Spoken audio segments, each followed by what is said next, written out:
फलन। ठीक है, प्रोडक्शन फ्रैक्शन। देखो प्रोडक्शन फ्रैक्शन के अंदर किसका मतलब आ गया हमारे पास, उत्पादन का। उत्पादन का मतलब माल बनाने से। ठीक है, अब माल बनाने से क्या मतलब आ गया, जैसे मान लो कि किसी वस्तु का उत्पादन करने के लिए किसकी आवश्यकता होती है, साधनों की आवश्यकता। आप लोगों को बताया कि कोई भी वस्तु हम प्रोडक्शन करते हैं, बनाते हैं, उसके अंदर किसकी आवश्यकता होती है, साधनों, चाहे मानवीय हो चाहे भौतिक संसाधन हो, कोई से भी संसाधन की क्या होती है, आवश्यकता होती है। अगर हम क्या करते हैं कि उन संसाधनों के साथ क्या करते हैं, छेड़छाड़ करते हैं, या तो उनको क्या करते हैं, घटा देते हैं, या उनको क्या कर देते हैं, बढ़ा देते हैं, तो उससे उस वजह से क्या होता है कि उत्पादन में क्या होता है, चेंजिंग हो जाता है, या उत्पादन बढ़ जाता है या उत्पादन क्या हो जाता है, घट जाता है। वही चीज हम क्या पढ़ेंगे, उत्पादन फलन के अंदर पढ़ेंगे। कहने का मतलब ये हो गया कि अगर हम सभी उत्पादन करने के लिए साधन की आवश्यकता है, तो कंपलसरी कि जिस कोई भी हम प्रोडक्शन करते हैं साधन की आवश्यकता होती है। साधनों के अंदर क्या कर सकते हैं कि अगर हम तो साधनों के अंदर क्या करते हैं कि अगर कोई छेड़छाड़ करते हैं कोई भी चीज़ के अंदर, क्या है कि उसको या तो घटा देते हैं या बढ़ा देते हैं, जिससे क्या होता है कि उत्पादन या तो कम हो जाता है या उत्पादन क्या हो जाता है, अत्यधिक हो जाता है। ये इसी चीज़ को हम क्या करेंगे, उत्पादन फलन चैप्टर में पढ़ेंगे कि कैसे उत्पादन क्या होता है, बढ़ता है, या कैसे उत्पादन क्या होता है, कम होता है। ठीक है, तो हम पहले हम किसको चेक करेंगे, फलन। फलन यानी क्या होता है, फ्रैक्शंस। ठीक है, फ्रैक्शन के अंदर क्या दे रखे हैं,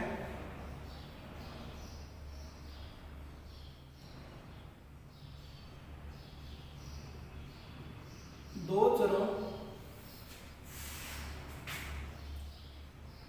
के मध्य, दो चरों के मध्य पाए जाने वाले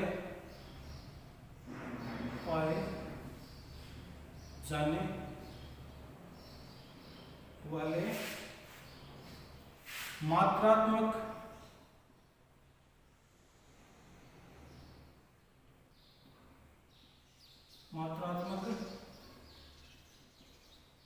संबंध को बताता है। ठीक है, फलन क्या होता है कि दो चरों के मध्य, दो चर यानी क्या होगी, एक्स और जैसे मान लो वाई ले लिया, दो चरों के मध्य पाए जाने वाले, दो चरों के मध्य मतलब इन दोनों का डिफरेंस पाए जाने वाले से इन दोनों को मान लो कि एक्स की वैल्यू 20 है और वाई की वैल्यू मान लो 30 दे दी, इन दोनों के बीच में डिफरेंस क्या हो गया, माइनस का 10 हो गया। तो कहने का मतलब फलन क्या बताता है कि दो चरों के मध्य पाई जाने वाली मात्रात्मक, ठीक है, मात्रात्मक संबंध को क्या करता है, बताता है। क्या होता है, मात्रात्मक संबंध को बताता है। अब मात्रात्मक संबंध के अंदर क्या होता है, ये दो चीजों से बताता है। एक तो होता है स्वतंत्र, स्वतंत्र हो गया आश्रित। ठीक है, दो चर कौन से हो गए हमारे पास, एक होगी स्वतंत्र और एक क्या होगी हमारे पास आश्रित, ये दो चर हो गए। ठीक है, स्वतंत्र और आश्रित का मतलब हो गया, देखो एक तो होगी तो स्पीकर पूरी खुली, और दूसरी क्या हो गई हमारे पास, दूसरी कोई चीज पे। आश्रित का मतलब हो गया कि कोई दूसरी चीज पे क्या होना, डिपेंड ना होना। जैसे मान लो कि हमने ले लिया y equal to fraction x, मान लो हमने ये ले लिया y इक्वल टू क्या ले लिया, f(x), f का मतलब फ्रैक्शन हो गया x और y क्या हो गया हमारे लिए चर हो गए। ठीक है, अब देखो x किस पे आश्रित है, नहीं सॉरी y किस पे आश्रित है, x पे। ठीक है, तो यहाँ पे x क्या हो जाएगी हमारे पास, स्वतंत्र हो जाएगी। क्या हो जाएगी, स्वतंत्र हो जाएगी, और y क्या हो जाएगी, आश्रित हो जाएगी। यहाँ पे y चर क्या हो जाएगा, आश्रित हो जाएगा, x और x और y। जैसे मान लो y किस पे आश्रित है, x पे। अगर x की वैल्यू नहीं है आएगी तो y की वैल्यू आना क्या है, संभव नहीं है। इसलिए क्या हो जाएगा कि x y आश्रित है x पे, इसलिए x क्या हो जाएगी हमारे लिए स्वतंत्र वैल्यू और y क्या हो जाएगी इसके अंदर आश्रित वैल्यू। तो इसका कहने का मतलब हो गया कि दो चरों के मध्य में पाए जाने वाले मात्रात्मक संबंध को क्या बोलते हैं, हम फलन बोलते हैं। और दो चर कौन से होते हैं, एक होता है स्वतंत्र और एक होता है आश्रित। आश्रित का मतलब हो गया दूसरे पर डिपेंडेंट, जैसे y डिपेंडेंट है किस पे, x पे, इसे बोलते हैं हम फलन। ठीक है, अगला हम करते हैं इसके अंदर, अगला टॉपिक करते हैं इसके अंदर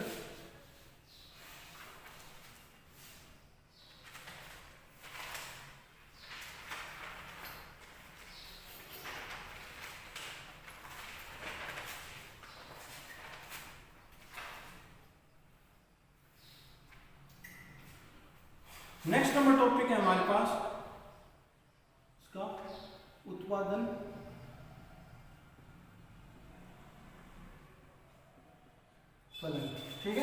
अगला टॉपिक है हमारे पास उत्पादन फलन। उत्पादन फलन की डेफिनेशन क्या दे रखी है कि यह उत्पादन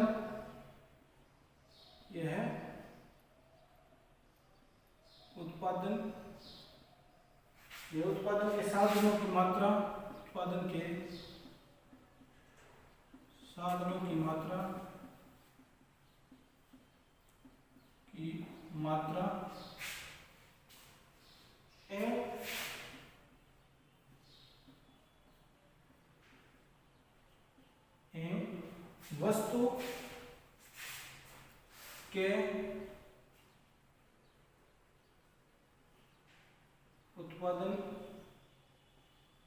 वस्तु के उत्पादन की मात्रा के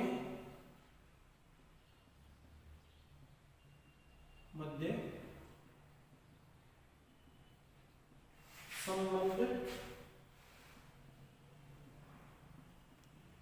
को बताता है। ठीक है, अब देखो उत्पादन हमने पढ़ लिया था। उत्पादन फलन क्या होता है कि जो साधनों की मात्रा, क्वांटिटी साधनों की, एवं वस्तु की मात्रा, वस्तु के उत्पादन की मात्रा, इन दोनों के मध्य के संबंध को क्या बताता है?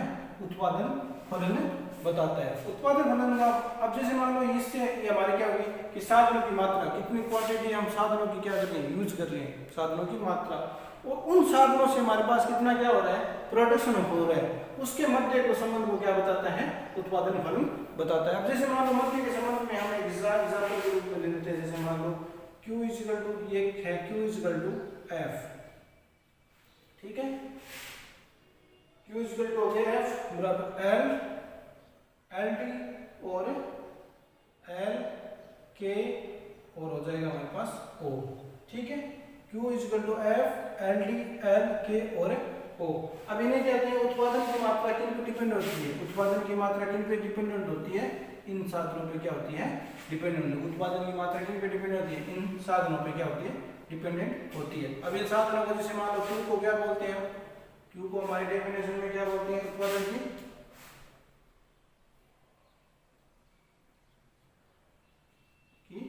मात्रा क्या बोलते हैं? उत्पादन की मात्रा। और किन साधनों पे डिपेंड होती है? F बराबर होता है हमारे पास क्या? फलन। L भी बराबर क्या होता है? लैंड, इंग्लिश में बोलते हैं इसको लैंड, यानी भूमि। L बराबर होता है लेबर, यानी मजदूर। K बराबर होता है कैपिटल। K बराबर हम क्या मानेंगे? कैपिटल। कैपिटल कौन सी? पूंजी की मात्रा। K बराबर होती है हमारे पास पूंजी की मात्रा, ठीक है। और हमारे पास O होता है, O का मतलब होता है ऑर्गेनाइजेशन। ऑर्गेनाइजेशन का मतलब हो गया संगठन। कि एक उत्पादन की मात्रा किन पे निर्भर होती है? इन चीजों पे क्या होती है? निर्भर होती है। L, LD, L, K और O। एक उत्पादन की मात्रा किस पे निर्भर होती है? LD, L, K और O। LD का मैंने बता दिया, Q का बोल दिया उत्पादन की मात्रा, F का बता दिया फलन, और LD का बता दिया भूमि, और L का बता दिया मैंने मजदूर, लैंड, और K का होता है पूंजी की मात्रा, और O का होता है ऑर्गेनाइजेशन। मतलब क्या हो गया हमारे पास? संगठन हो गया, ठीक है। अब जैसे मान लो हमने एक एग्जाम्पल ले लिया कि हमें किसके निकालना है? उत्पादन की मात्रा निकालना है। किस पे डिपेंडेंट होती है उत्पादन? किस पे? कोई जरूरी नहीं है कि ये सारे के सारे साधन क्या होने चाहिए, हमें प्रोवाइड होने चाहिए। कोई जरूरी नहीं है, कोई कंपल्सरी चीज नहीं है कि ये हमारे पास सारे के सारे क्या होने चाहिए, साधन प्रोवाइड होने चाहिए। इसके अंदर हम क्या ले सकते हैं? L और K।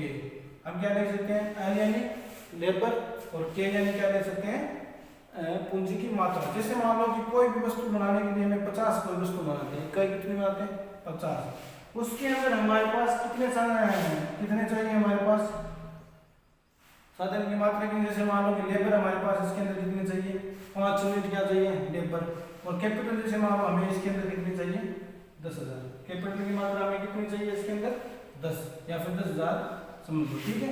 तो कोई भी वस्तु 50 वस्तु को उत्पादन करने के लिए हमें कितने चाहिए? लेबर 5 लेबर, और पूंजी की मात्रा कितनी चाहिए इसके अंदर? 10,000। तो ये उत्पादन की मात्रा किस पे हो गई डिपेंडेंट? 5 लेबर और कैपिटल पे होगी। ठीक है, अब जैसे मान लो इसके अंदर और भी आप क्या दे सकते हो, इसके अंदर कोई भी एग्जाम्पल ले सकते हैं। जैसे मान लो कि आपको 1 मीटर मान लो कोई चीज बनानी है, कितनी चीज बनानी है, 1 मीटर चीज बनानी है, जिसके अंदर आपको क्या चाहिए, फलन बराबर क्या चाहिए, एल डी और क्या चाहिए इसके अंदर लेबर कंपल्सरी होता है और कैपिटल की मात्रा कंपल्सरी होती है। तो जैसे मान लो कि एक आपके पास 1 मीटर कोई चीज बना रहे हो, जिसके अंदर क्या चाहिए आपको, एल डी बराबर कितना चाहिए आपको 20 बाई 20 का। जैसे मान लो आपको क्या चाहिए, रूम चाहिए, जमीन चाहिए, लेबर की आपको उसकी मात्रा कितनी चाहिए, 1 चाहिए, और सी बराबर जैसे मान लो आप सी बराबर नहीं के बराबर, तो के बराबर जैसे मान लो उसके अंदर कैपिटल कितनी चाहिए 5000। तो 1 मीटर कपड़ा उत्पादन करने के लिए किन की मात्रा चाहिए है, इतनी हमें क्वांटिटी चाहिए। तो कहने का मतलब हो गया कि उत्पादन की मात्रा किन पे डिपेंडेंट होती है, हमेशा इनकी मात्रा पे क्या होती है, डिपेंडेंट होती है। ये हमारे पास चैप्टर का स्टार्टिंग पॉइंट है। ठीक है, अब हम अगला हम टॉपिक करेंगे मान्यताएं। मान्यताएं क्या होती है, फर्स्ट नंबर कि उत्पादन फलन की क्या होती है, मान्यताएं क्या क्या होती है। देखो उत्पादन फलन की मान्यताएं क्या होती है कि उत्पादन की तकनीक क्या होनी चाहिए, उत्पादन की तकनीक क्या होनी चाहिए, स्थिर व दी गई। स्थिर और दी गई में क्या फर्क होता है कि अगर हम कोई भी चीज को उत्पादन करते हैं, प्रोडक्शन करते हैं, ठीक है, तो उसके अंदर जो तकनीक है, जैसे मान लो कि कोई भी 50 यूनिट बनाते हैं, जैसे मान लो, तो उसके अंदर हमारे पास जो तकनीक लगती है, जैसे मान लो कितनी मशीन लगती है, जैसे मान लो इसके अंदर हमारे पास 50 लेबर लगते हैं। कोई भी मान लो कि कोई भी चीज़ के मान लो 5 यूनिट बनाते हैं, जिसके अंदर 50 लेबर लगते हैं, या फिर हमने मान लिया कि उसके अंदर 50,000 क्या लगती है, कैपिटल लगती है। तो एज हमारे पास जो ये चीज़ें होनी चाहिए, जैसे मान लो कैपिटल लगती है, या फिर इसके अंदर रूम, जैसे मान लो कि हमारे पास 30 बाई 30 का क्या चाहिए, लैंड चाहिए। तो ये चीज़ें क्या होती है हमारे पास क्या रहनी चाहिए, स्थिर रहनी चाहिए, स्थिर रहनी चाहिए। या फिर दी गई का मतलब हो गया कि हमें ये जो चीज़ें होती हैं इन्फॉर्मेशन कि आपको 500 प्रोडक्शन करने के लिए, क्वांटिटीज बनाने के लिए आपको इतनी ही चीज़ की क्या पड़ेगी, आवश्यकता पड़ेगी। ये क्या होती है, इन्फॉर्मेशन दी गई होती है। या तो ये क्या रहना चाहिए, स्थिर रहना चाहिए, या पहले से दी गई उसके अकॉर्डिंग हमें क्या करना है। अगर हम क्या करेंगे, अगर इनके साथ क्या करेंगे, हम छेड़छाड़ करेंगे, जैसे हमारे 50 प्रोडक्शन बनाने के लिए, जैसे मान लो हमने लेबर की मात्रा को क्या कर दिया, 60 कर दिया, कैपिटल को घटा के हमने कितना कर दिया, 7000 कर दिया। ठीक है, तो अगर हम मान लो कि इनके अंदर चेंज कर देंगे, तो जैसे ही हम चेंज कर देंगे तो उत्पादन की मात्रा में भी क्या हो जाएगा, ऑटोमेटिक चेंज हो जाएगा। तो मान्यताएं क्या होती है कि जो उत्पादन की तकनीकें होती हैं, जो उत्पादन करने के लिए यूज की जाती है, उनको क्या होनी चाहिए, वो स्थिर होनी चाहिए, या पहले से जो क्या है प्रोवाइड कराई हुई है उन्हें वही क्या होनी चाहिए, हमारे पास होनी चाहिए। ठीक है, सेकेंड नंबर हमारे पास इसके अंदर है, सेकेंड नंबर में दे रखा है कि उत्पादन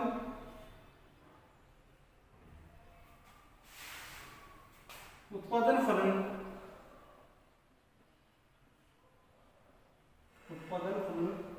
का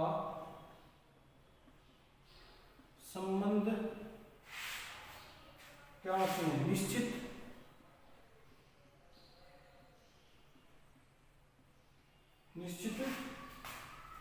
समय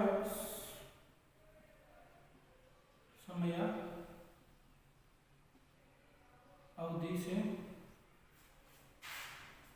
ठीक है, अगला हमारे पास टॉपिक दे दिया, क्या है हमारे पास, उत्पादन फलन का संबंध क्या होना चाहिए, निश्चित समय होना चाहिए। कि अगर हम कोई भी प्रोडक्शन का निकालते हैं, बीच के मध्य का क्या निकालते हैं, संबंध निकालते हैं, तो संबंध क्या होना चाहिए, निश्चित टाइम का होना चाहिए। निश्चित टाइम का क्या होना चाहिए, या तो जैसे मान लो कि हम 1 मंथ के अंदर ले लें, 1 महीने के अंदर हो सकता है, या 1 ईयर के अंदर ले सकते हैं, या फिर हम कोई भी क्या लेते हैं, टाइम लेते हैं, उसके अंदर ही क्या निकाल सकते हैं हम, उसका मध्य का संबंध, उत्पादन फलन के संबंध का निश्चित समय अवधि होनी चाहिए। जैसे मान लो कि हम क्या निकालते हैं, जैसे फलन का हमने पढ़ा था कि मात्रा के अंदर चेंजिंग, क्या पढ़ा था हमने कि मध्य जो दो अक्षरों के मध्य के बीच में मात्रात्मक संबंध हो वो क्या किया जाता है, बताता है। तो वो क्या होना चाहिए, एक निश्चित टाइम के लिए होता है। जैसे मान लो कि निश्चित टाइम का मतलब हो गया कि जैसे एक साल का एक मंथ कम होता है, ऐसे नहीं है कि हमने जैसे मान लो कई बार एक महीने ही निकाल लिया, एक साल में निकाल लिया, उससे क्या हो सकता है कि एग्जिट क्या फ्रैक्शन क्या होता है, फलन एग्जिट नहीं निकलता। जैसे मान लो कई बार हम महीने से निकाल लेते हैं, कई बार 3 महीने से या कई बार 5 महीने से,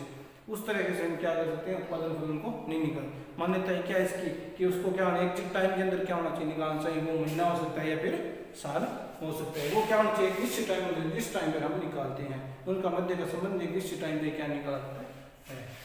थर्ड नंबर हमारे पास क्या है इसके अंदर, थर्ड नंबर है कि फर्म का उद्देश्य, फर्म का उद्देश्य,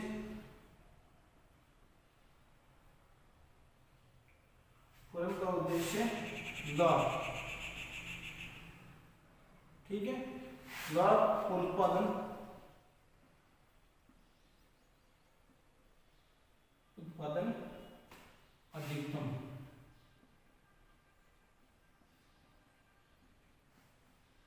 ठीक है। अगला हमारे पास मान्यता है कि फर्म है उसका उद्देश्य क्या होना चाहिए, सिर्फ या तो लाभ कमाना होना चाहिए या उत्पादन को क्या करना, अधिकतम उत्पादन को क्या करना चाहिए, प्रोडक्शन करना चाहिए। उसके अलावा क्या होना चाहिए, उसकी कोई भी क्या होना चाहिए उद्देश्य, उसका फर्म का उद्देश्य होना चाहिए कि अधिक लाभ कमाए और उत्पादन की अधिकतम उत्पादन करे, ठीक है। फोर्थ नंबर हमारे पास इसके अंदर आता है कि उत्पादन अल्पकाल में,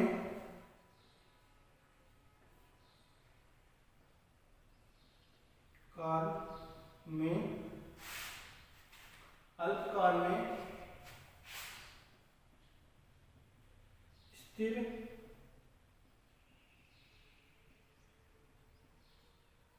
अल्पकाल में स्थिर साधनों की पूर्ति क्या होती है, की पूर्ति क्या होती है, बेरोजगार होती है, बेरोजगार होती है। कहने का मतलब हो गया कि अल्पकाल के अंदर देखो, इसके अंदर हम आगे चैप्टर के अंदर पढ़ेंगे उत्पादन फलन क्या होते हैं, एक तो अल्पकालीन होते हैं और एक क्या होते हैं इसके अंदर दीर्घकालीन होते हैं। तो अल्पकालीन के अंदर क्या होता है कि एक वस्तु क्या रहती है, स्थायी रहती है, एक वस्तु क्या रहती है, मतलब कोई ना कोई चीज क्या रहती है, परिवर्तनशील और एक स्थायी रहती है। तो कहने का मतलब हो गया जो हम आगे पढ़ेंगे उसको पूरा विस्तार से पढ़ेंगे, उसमें समझ में आएगा हमारे पास कि अल्पकाल में क्या होता है कि स्थिर साधन क्या होते हैं, हमेशा पूर्ति क्या रहती है, बेरोजगार रहती है। स्थिर साधनों की पूर्ति का बेरोजगार का मतलब कोई भी छोटे समय के अंदर जो पूर्ति करते हैं, सप्लाई करते हैं, वो क्या रहती है, एकदम स्थायी रहती है। उनके बेरोजगार का मतलब क्या हो गया कि उनके अंदर कोई भी लॉस नहीं होती। लॉस का मतलब न तो वो ज्यादा होती है और ना क्या होती है, वो कम होती है। जो जैसे स्थिर रहती है वैसे ही रहती है, ठीक है। 5 नंबर हमारे पास इसके अंदर है कि उत्पादन के साधन, उत्पादन के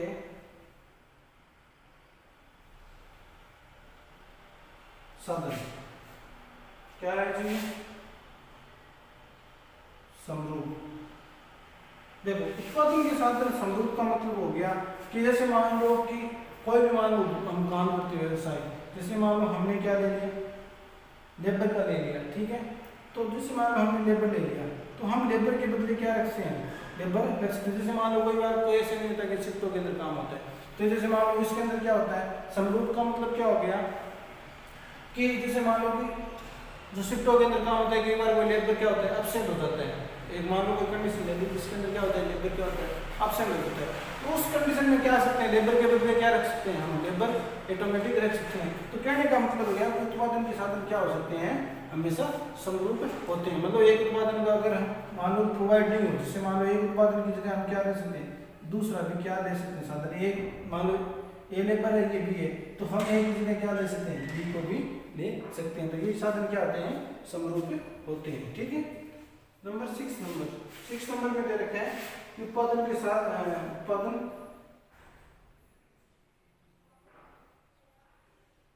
उत्पादन के साधनों में परिवर्तन संभव, ठीक है। जो उत्पादन के साधन है जो मैंने बताए थे उसके अंदर हम क्या कर सकते हैं, चेंजिंग करना क्या है, संभव है, ठीक है। 7 नंबर क्या है हमारे पास, उत्पादन के साधन उत्पादन के नहीं सॉरी उत्पादन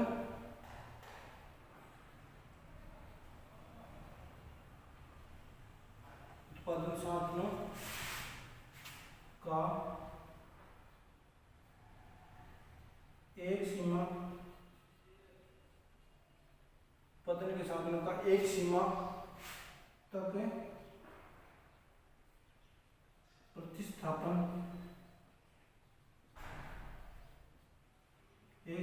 प्रतिस्थापन संभव। देखो प्रतिस्थापन जब उत्पादन के साधनों को एक सीमा तक प्रतिस्थापन का मतलब क्या हो गया कि जैसे मान लो कि हमने क्या ले लिया कि जैसे मान लो हमने ले लिया लैंड का ले लिया मतलब भूमि ले ली और इधर हमने ले लिया लेबर यानी क्या भी मजदूर।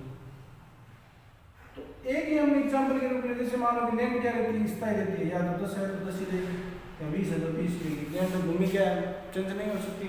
तो जैसे मान लो कि हम भूमि के अंदर जैसे मान लो 1 2 3 4 5 हम क्या रख सकते हैं एक निश्चित टाइम के लिए। जैसे मान लो कि एक हम अपना एक एग्जांपल है जैसे मान लो हमारे पास 20 बाई 20 का क्या है रूम है उसके अंदर क्या रह सकते हैं ज़्यादा से ज़्यादा क्या रह सकते हैं मान लो एग्जांपल के रूम में 5 आदमी रह सकते हैं। अगर हम उसके साथ 11 डाल सकते थोड़ी है उसके अंदर बात कि ज़्यादा से ज़्यादा उसके अंदर कितने रह सकते हैं 10 ही रह सकते हैं। तो उसकी उच्चतम सीमा क्या है 10 है। 10 से ज़्यादा हम क्या कर सकते हैं उसके अंदर नहीं डाल सकते। तो जैसे मान लो इसके अंदर भी क्या है कि उत्पादन के साथ हम निश्चित क्या रख सकते हैं परिवर्तन करना क्या होता है प्रतिस्थापन क्या होता है संबंध होता है। ऐसे नहीं है कि हमने 10 के अंदर 100 डाल दिए वो कभी भी नहीं होता है। एक निश्चित समय होता है जैसे मान लो निश्चित सीमा इसकी क्या होती है कि भूमि के अंदर 10 है उसके अंदर कितने 10 बाई 10 का मान लो तो उसके अंदर कितने वर्कर काम कर सकते हैं 5। तो उसके अंदर प्रतिस्थापन कितना कर सकते हैं 5 का ही कर सकते हैं।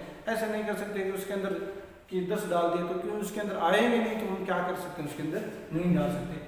तो कहने का मतलब हो गया उत्पादन के साथ का एक सीमा तक क्या हो सकता है प्रतिस्थापन क्या हो सकता है संभव हो सकते हैं। उससे ज़्यादा क्या सकते हैं नहीं चल सकते। वो मैंने एक एग्जाम्पल बता दिया कि अगर हम मान लो कि 20 बाई 20 के रूम लेते हैं जैसे मान लो तो उसके अंदर मान लो कि 10 अगर वर्कर हैं मान लो 10 आदमी उसके अंदर आते हैं तो हम ऐसा थोड़ी है कि उसके अंदर ज़्यादा डाल सकें। तो उसकी उच्चतम सीमा कितनी है 10 है। तो हम 1 2 3 4 5 6 7 8 9 10 तक क्या रख सकते हैं लास्ट रख सकते हैं हम 7 भी रख सकते हैं 8 भी रख सकते हैं 9 लेकिन 10 से एक्स्ट्रा हम नहीं रह सकते। तो ये सारे के सारे क्या होगी हमारे पास मान्यता होगी। मान्यता के अंदर तकनीकी जो साधन मैंने बताए थे जो यूज करते हैं उनके अंदर कोई क्या रहना चाहिए स्थिर रहने चाहिए नहीं तो उनके अंदर परिवर्तन होना चाहिए। अगर उनके अंदर परिवर्तन होगा तो उत्पादन क्या होगा या तो कम हो जाएगा या फिर अत्यधिक हो जाएगा। उत्पादन फलन में संबंध क्या निश्चित समय जो उत्पादन फलन निकालते हैं फलन उनके अंदर जो चरों के बीच में संबंध वो क्या होना चाहिए निश्चित टाइम के लिए या तो महीना हो सकता है या साल हो सकता है या फिर कोई लेकिन होना क्या चाहिए एक निश्चित होना चाहिए। परम का उद्देश्य क्या होना चाहिए या तो लाभ कमाना होना चाहिए या फिर अधिकतम क्या करना वस्तु का उत्पादन क्या होना चाहिए अधिकतम होना चाहिए। ठीक है। अल्पकाल में स्थिर संसाधन क्या रहते हैं बेरोजगार रहते हैं। अल्पकाल में स्थिर संसाधन जो अल्पकाल में छोटे समय के अंदर क्या रहते हैं जो स्थिर साधन होते हैं स्थिर वो क्या रहते हैं बेरोजगार। पूर्ति क्या रहती है उनकी बेरोजगार उनकी सप्लाई क्या रहती है स्थिर रहती है। अगर 50 करते हैं तो वो 50 ही करेंगे ऐसे नहीं कि वो ज़्यादा करते हैं। ठीक है। उत्पादन के साधनों में समरूपता जो मैंने बता दिया कि जैसे लेबर के बदले हम क्या रखते हैं लेबर कर सकते हैं। उत्पादन के साधनों में परिवर्तन संबंध उत्पादन के साधन है समरूप उत्पादन के साधनों में क्या कर सकते हैं परिवर्तन कर सकते हैं। ठीक है। साधनों में मैंने उत्पादन के साधनों के एक सीमा तक क्या किया सकता है प्रतिस्थापन किया सकता है। एक सीमा तक ही क्या करें कुछ एक सीमा तक क्या किया जा सकता है प्रतिस्थापन किया लोग चेंजिंग किया जा सकता है बाद में क्या कर सकते हैं इसको चेंजिंग कर सकते हैं। तो ये उत्पादन फलन की क्या है साथ मान्यता है।